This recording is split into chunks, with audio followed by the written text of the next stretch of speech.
Hey everyone, hope you all are doing great. Welcome back to my channel, and today we are going to discuss the last part of our chapter 2, class 11, macroeconomics. So let's get started. The topic that today we are going to discuss is PPC and opportunity cost. So, opportunity cost is the cost of shifting resources from one opportunity to the other. आसान सी भाषा में किसी चीज को किसी opportunity को पाने की जो हमारी कॉस्ट होती है वो अपॉर्चुनिटी कॉस्ट है।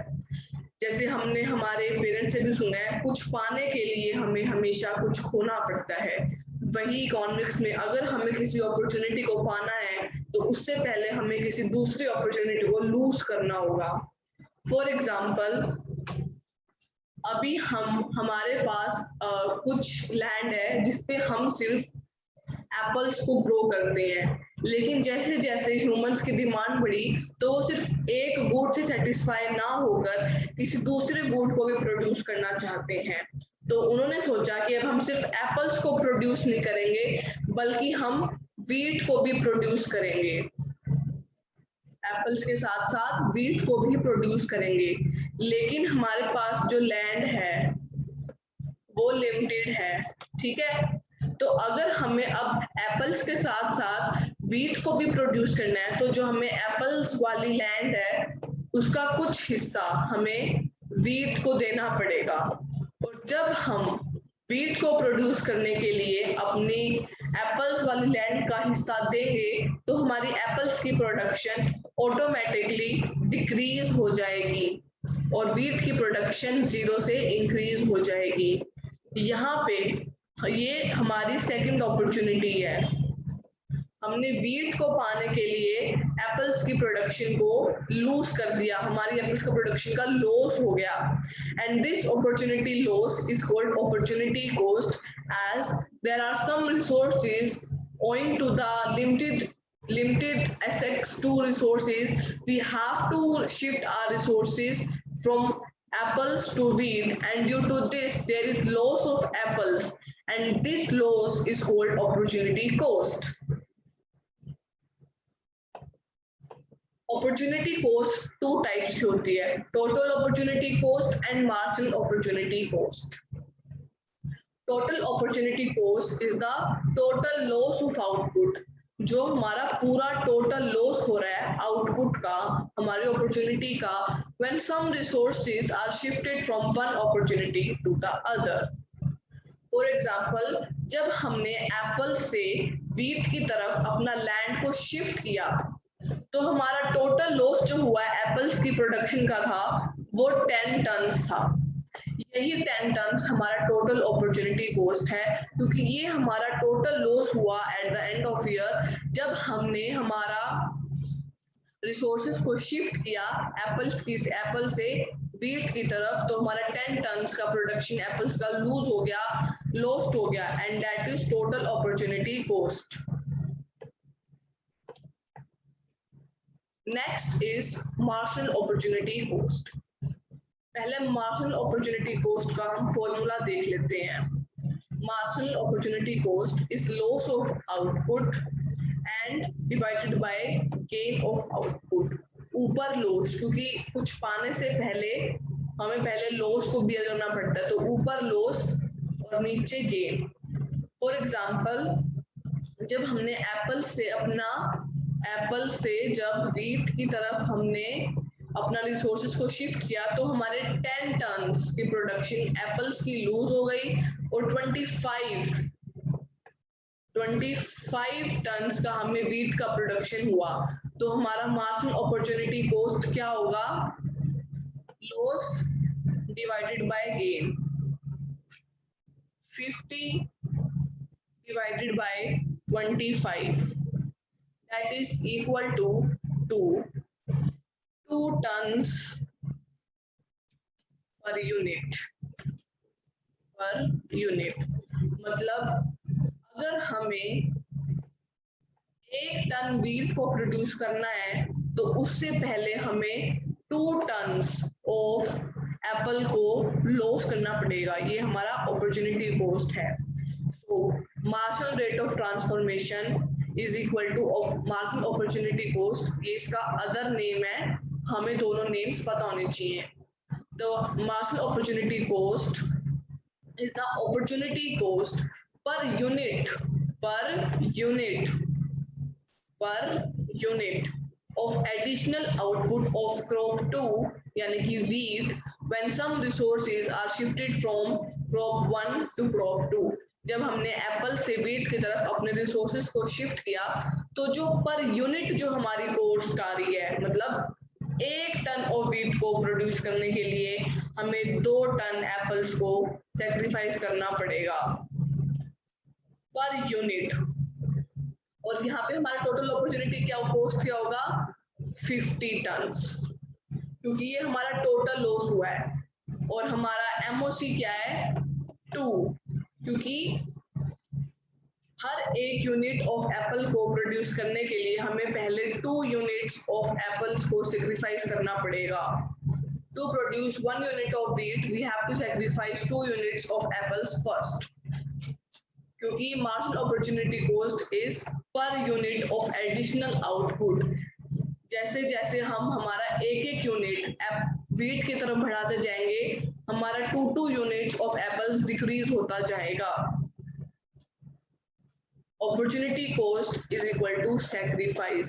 What we sacrifice to produce another opportunity to produce another good is opportunity cost.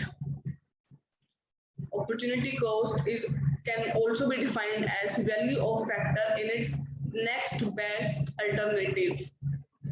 जैसे next best alternative कैसे, एक तरफ हम एप्पल्स हमारे पास हमारी इकोनॉमी में हम 2 ही गुड्स प्रोड्यूस कर सकते हैं, एप्पल्स या व्हीट, लेकिन अभी हम एप्पल्स को प्रोड्यूस कर रहे हैं, व्हीट को प्रोड्यूस नहीं कर रहे हैं, तो ये हमारा नेक्स्ट बेस्ट अल्टरनेटिव यूज है। अब हम देखेंगे कि हम हमारे मार्जिनल अपॉर्चुनिटी कॉस्ट को कैलकुलेट कैसे कर सकते हैं। ये मान लीजिए ये गुड एक्स है, ये गुड वाई है और ये हमारे कॉम्बिनेशंस हैं। पहले हम 100 एक्स प्रोड्यूस कर रहे थे और 0 वाई, लेकिन हमने बाद में डिसाइड किया हम वाई को भी प्रोड्यूस करेंगे, तो हमने एक्स में से 10 रिसोर्सेज निकाल के वाई को दे दिए, फिर 20 दे दिए, फिर 30 और फिर सारे के सारे वाई के लिए। MRT MOC marginal rate of transformation, marginal rate of दोनों सेम चीज है। तो हमारा फॉर्मूला क्या था MOC का, loss divided by gain, loss divided by gain, पहले लॉस होगा फिर ही कुछ गेन होगा। तो जो हमारा फर्स्ट कॉम्बिनेशन है इसमें तो हम सारे के सारे रिसोर्सेज एक्स को प्रोड्यूस करने के लिए ले रहे हैं, तो there is no loss, no MRT, no MOC। Next combination में हमने 10 रिसोर्सेज एक्स से वाई को दे दिए, तो हमारा एक्स का लॉस कितना हुआ 100 माइनस 90 इज इक्वल टू 10, और y का हमें गेन कितना हुआ 0 से 10, तो 10 loss divided by gain is equal to 1। मतलब 1 यूनिट ऑफ y गुड को प्रोड्यूस करने के लिए हमें 1 यूनिट ऑफ x गुड को सैक्रिफाइस करना पड़ेगा। नेक्स्ट कॉम्बिनेशन में हम 90 x प्रोड्यूस कर रहे थे 10 y, लेकिन अब हमने 20 रिसोर्सेज y को दे दिए, तो हमारा x का लॉस कितना हुआ 20, लेकिन y का गेन कितना हो रहा है 10, तो loss divided by gain 20 divided by 10 is equal to 2, यानी कि 2 यूनिट्स ऑफ y गुड को प्रोड्यूस करने के लिए हमें 1 यूनिट ऑफ x को सैक्रिफाइस करना पड़ेगा। ऐसे ही नेक्स्ट में हमारा गेन लॉस हो रहा है 30, गेन हो रहा है 10, MOC will be 3। Next combination में 40 हमारा लॉस हो रहा है और 10 हमारा गेन हो रहा है, MOC 4, यानी कि 1 यूनिट को प्रोड्यूस करने के लिए 4 यूनिट्स का पहले सैक्रिफाइस। ये था हमारा MOC का टॉपिक। हम एक और न्यूमेरिकल देख लेते हैं, क्योंकि एग्जाम में आपको ऐसी एक टेबल दे देंगे, आपको ये कॉलम और ये कॉलम दे दिया जाएगा और आपको ये सब कैलकुलेट करना पड़ेगा और ये क्वेश्चन 3, 4 या 6 मार्क्स में पूछ लिया जाता है। तो अभी हम एक और न्यूमेरिकल देखेंगे पहले। तो यहाँ पे हमारे पास कॉम्बिनेशन है मेज का और एप्पल्स का और ये हमारे पास 5 कॉम्बिनेशंस हैं। हमें फाउंड आउट करना है मार्जिनल अपॉर्चुनिटी कॉस्ट। उसका हमारे पास फॉर्मूला है loss of output divided by gain of output. First combination में there will be no loss no gain, so यहाँ पे हम डैश लगा देंगे। नेक्स्ट कॉम्बिनेशन में हमारा लॉस कितने का हो रहा है 20 का, हमारा गेन कितने का हो रहा है 25 का। तो हमारा एमओसी कितना है 20 divided bye 25 is 0.8। Next combination में हमारा यहाँ पे लॉस कितने का हो रहा है 25 का, गेन कितने का हो रहा है 25 का, एमओसी 1। नेक्स्ट कॉम्बिनेशन में हमारा लॉस कितने का हो रहा है 30 का और हमारा गेन कितने का हो रहा है 25 का। हमारा एमओसी कितना हो जाएगा 1.2। नेक्स्ट कॉम्बिनेशन में हमारा लॉस हो रहा है 45 का, गेन कितने का हो रहा है 25 का, तो हमारा एमओसी कितना हो जाएगा 1.8। ऐसे हमें हमारे एमओसी को कैलकुलेट करना है, loss divided by gain.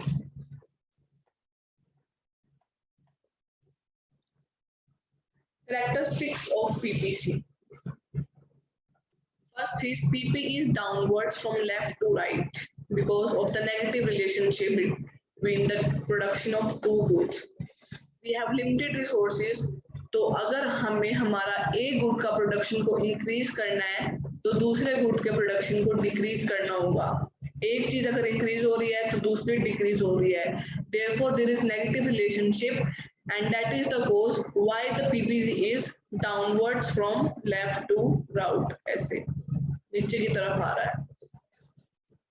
Second is PPC is concave in shape, ये वाली जो शेप है वो कॉनकेव शेप होती है।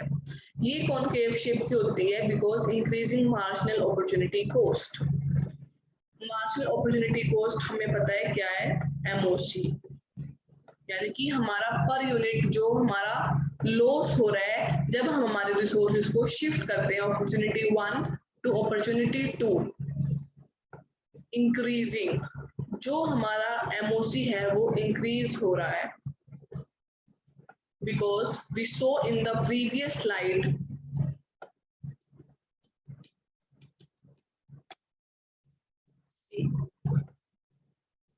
जैसे जैसे हम नीचे कॉम्बिनेशन की तरफ आ रहे हैं वैसे वैसे हमारा एमओसी भी इंक्रीज हो रहा है। पहले एक यूनिट को प्रोड्यूस करने के लिए 1 यूनिट का लॉस, फिर 2 यूनिट का लॉस, फिर 3 यूनिट का लॉस, फिर 4 यूनिट का लॉस। जो हमारा एमओसी है वो इंक्रीज हो रहा है, मतलब जैसे जैसे हम हमारे रिसोर्सेज x से y की तरफ शिफ्ट करेंगे हमारा जो x का लॉस है दैट विल बी इंक्रीजिंग, क्योंकि जब हमने हमारा प्रोडक्शन स्टार्ट किया था तो जिस चीज में हम सबसे ज्यादा स्पेशलाइज्ड होते हैं हम उसी में हमारे रिसोर्सेज को इन्वेस्ट करते हैं, लेकिन जब हम दूसरे अल्टरनेटिव की तरफ जाते हैं तो जो हमारी एफिशिएंसी है वो कम हो जाती है और एफिशिएंसी कम होने की वजह से हमारा गेन तो कम होता है लेकिन जिस चीज में हम स्पेशलाइज्ड थे उसका लॉस ज्यादा हो जाता है। And that is the reason why the MOC, why our marginal opportunity cost is increasing. और इसी इंक्रीजिंग मार्जिनल अपॉर्चुनिटी कॉस्ट की वजह से जो हमारा पीपीसी का शेप है वो कॉनकेव इन शेप है।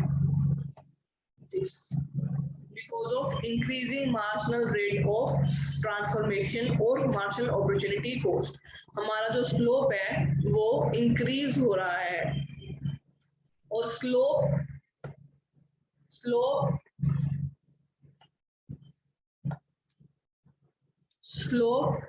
is equal to MOC, which is equal to loss divided by gain।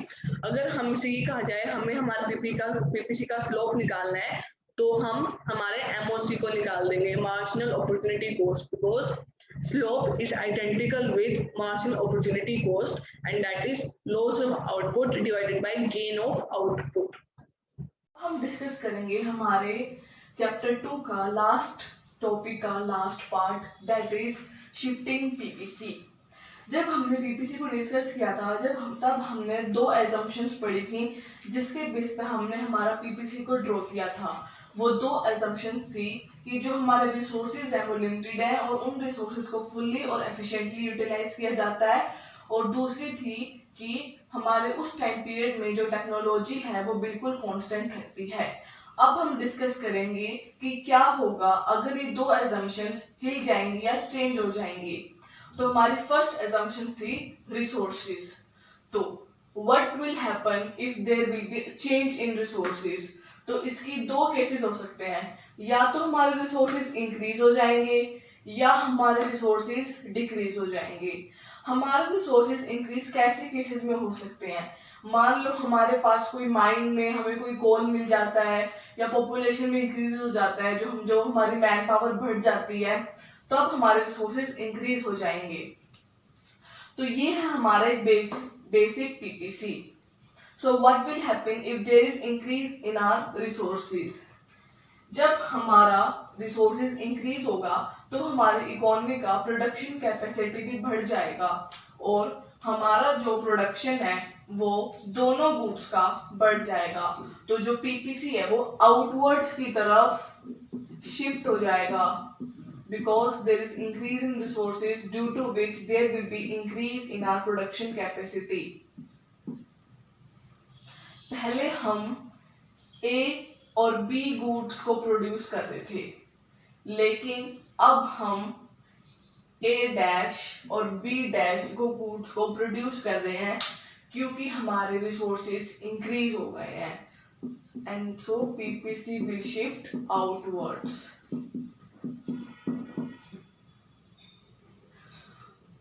ये था हमारा फर्स्ट केस। सेकंड केस है what will happen if resources will decrease in some certain circumstances.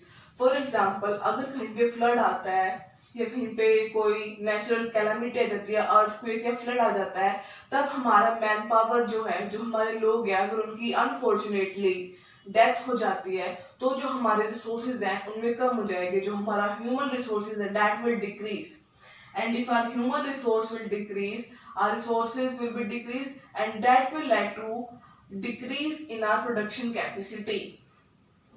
ये हमारा PPC है। Disaster आने से पहले हम इतने ए बी गुड्स को प्रोड्यूस कर रहे थे, लेकिन डिजास्टर आने के बाद क्योंकि हमारे मैन पावर का लॉस हो गया, हमारे रिसोर्सेज कम हो गए, अब हमारी प्रोडक्शन कैपेसिटी भी कम हो गई है।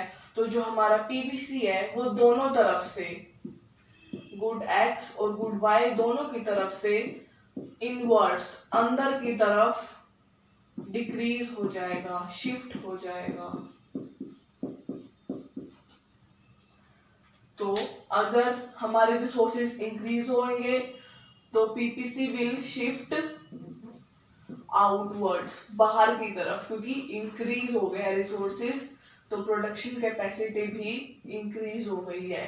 लेकिन जब हमारे रिसोर्सेज डिक्रीज हो जाएंगे तब हमारा पीपीसी शिफ्ट होगा इनवर्ड्स, क्योंकि रिसोर्सेज डिक्रीज, प्रोडक्शन कैपेसिटी भी डिक्रीज। दूसरा केस था अगर हमारा पीपीसी कब शिफ्ट हो सकता है, अगर हमारी जो टेक्नोलॉजी है गुड्स को प्रोड्यूस करने में अगर उसमें कोई चेंज हो जाए तो जो हमारा पीपीसी है वो भी शिफ्ट हो जाएगा। इसके 3 केस हैं।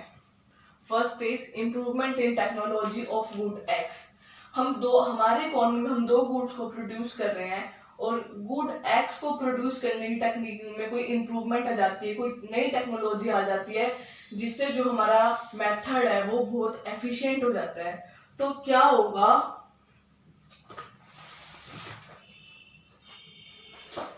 तो जो हमारा पीपीसी है वो सिर्फ गुड एक्स की तरफ से आगे बढ़ जाएगा क्योंकि improvement in technology of good x only.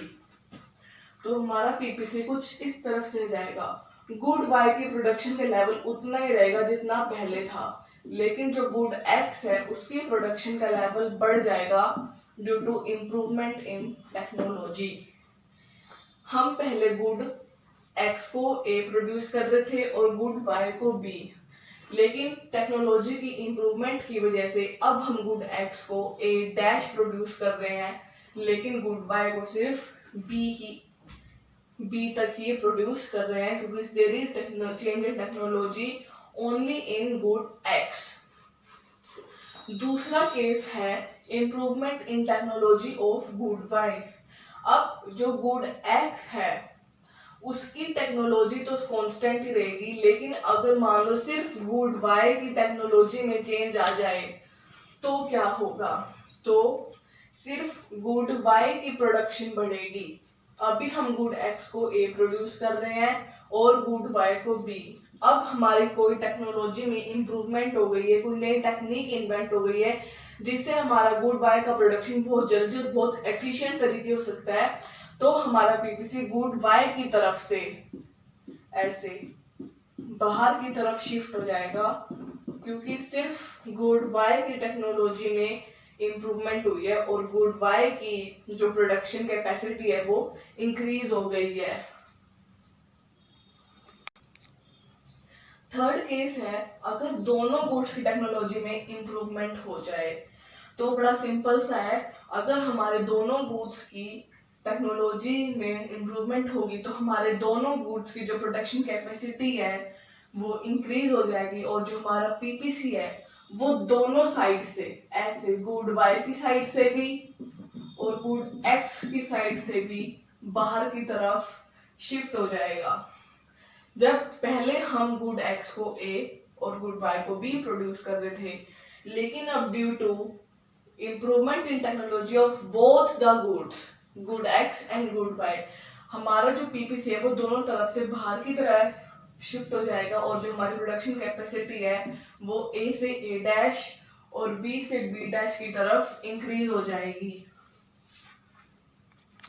अब हम देखेंगे हमारे पीपीसी में डिफरेंट पोजीशंस कि अगर रिसोर्सेज की यूटिलाइजेशन के बेसिस पे जब हमने पीपीसी पढ़ा था तब हमने ये एज्यूम किया था कि जो हमारे रिसोर्सेज हैं वो फुली और एफिशिएंटली यूटिलाइज किए जा रहे हैं और हमारे पॉइंट्स ऐसे थे, पीपीसी के ऊपर थे। लेकिन अब हम देखेंगे कि अगर क्या होगा, हमारे पीपीसी में पॉइंट्स कहाँ पे होंगे अगर रिसोर्सेज को हम अंडर यूटिलाइज कर रहे हैं, मतलब पूरी तरह से फुली और एफिशिएंटली यूटिलाइज नहीं कर रहे हैं।